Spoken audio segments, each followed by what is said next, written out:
ECU with a chance to retake the lead. Ladies and gentlemen, First quarter belongs to South this is Florida. all down it is. Second Whichever to ECU, team wins this 13, game 3-3. Out in front, Wilkes.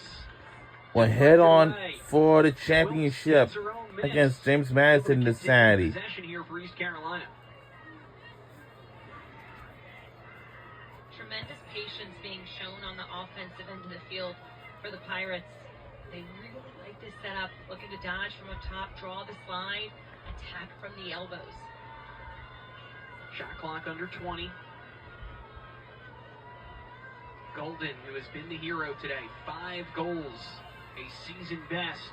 Coming in, looking for 6, and she is hit hard, and we have a whistle. I'm going to put a couple of ticks back on the clock here. Shot clock goes to 8. 90 seconds into the quarter, and it's going to be a free position opportunity, and this is a big one for ECU. There is no doubt about what Erin Golden is going to do, and she does have one 8-meter goal today.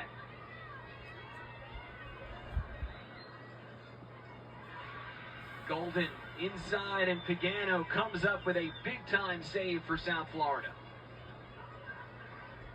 And Maria's got an injury update. Let's send it down to the field. Well, Michaela Ness is such a warrior, guys. You mentioned that turf burn when she was coming off the field. Both of her knees were bloodied, so she came back to the training table. They cleaned it off, taped it up. They also retaped her right ankle. Now she's back on the sideline with her team. Second team All-American Conference, the fifth-year defender. Huge piece of the puzzle for South Florida. Tie at 11 apiece. Retake the lead. Let's see, we have enough effort for us to do it. There's only one team that used to be in the AAC. It was Florida Gators, like it used to be. But now in the B12, that's their big move. She's been a great job at finding those open players. That time electing to take the shot herself, but she's done a good job with her eyes up. Trying to dump it in on the short side. Chepnik didn't get all of that one, and Bihar is able to pick it up inside the crease. Another good takeaway by East Carolina.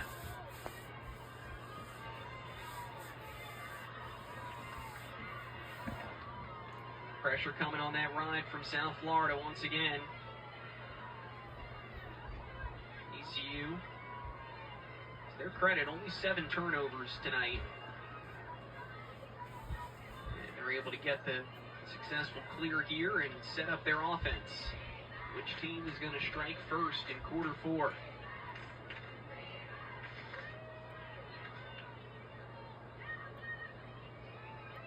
Exactly as you said, Courtney, that dodge and then working it in from the elbow. And they're drawing the slide. Once they kick it to the elbow, just kind of stopping at that point. Try it again, and this time they get some contact. Bestany, you can see she got caught up in the head or neck area. And so we're going to have a card issued to Maddie Morris. So a 2-minute penalty. Get another look. Great shifty dodging from Leah Bestany. But anytime there's contact with the face, referees are going to immediately blow that whistle. That's why it's a yellow card. She's going to have to serve the entire amount unless East Carolina scores on this 8-meter, and then it would be released. Bestany not going to attempt the 8-meter. They're going to take their chances with the player-up offense here in 2 minutes on the penalty clock. With the full length of the shot clock to work, so ECU set it up and look for the best opportunity possible. And honestly, I like that. I like it because nobody's really been really successful from that 8-meter line. So be patient, find the open player. It is up again. Just make a big save on the 8-meter. Don't want to give her another opportunity. They get a shot at close range from Bestany, wide left. Backed up though, and the possession will continue here for East Carolina.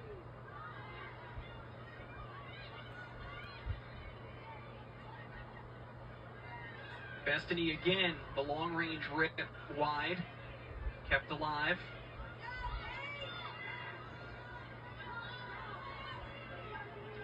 Shot clock resets occurring when a save is made. gets reset to 60. Pagano getting a piece of that one, and 45 on the shot clock. Still a full minute almost on the penalty clock.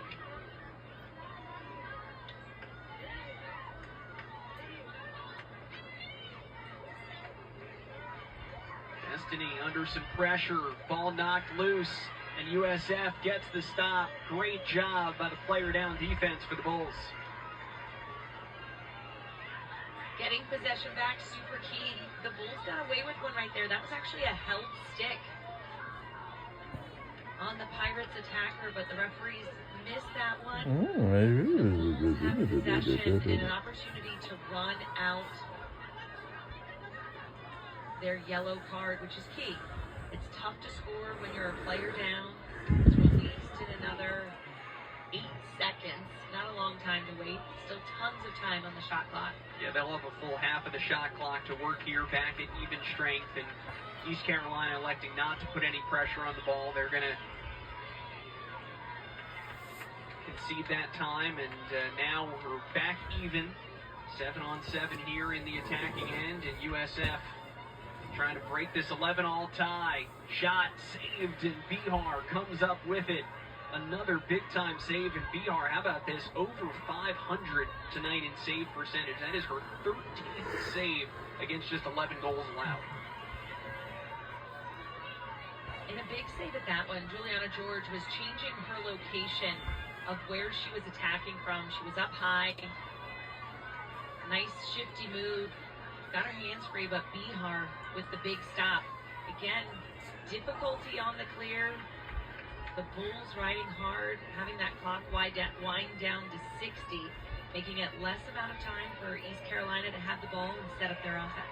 Bihar's season best was 16 saves in the regular season finale against James Madison in that overtime heartbreaker for the Pirates. 13, tied for her second highest mark this season. East Carolina trying to break the stalemate here in the fourth. We have not had a goal in this quarter as we tick down to 8 minutes remaining in regulation. Golden gives it up behind the cage. A double move. Whoa. The shot is good. And East Carolina back on top. 12-11 here in the fourth.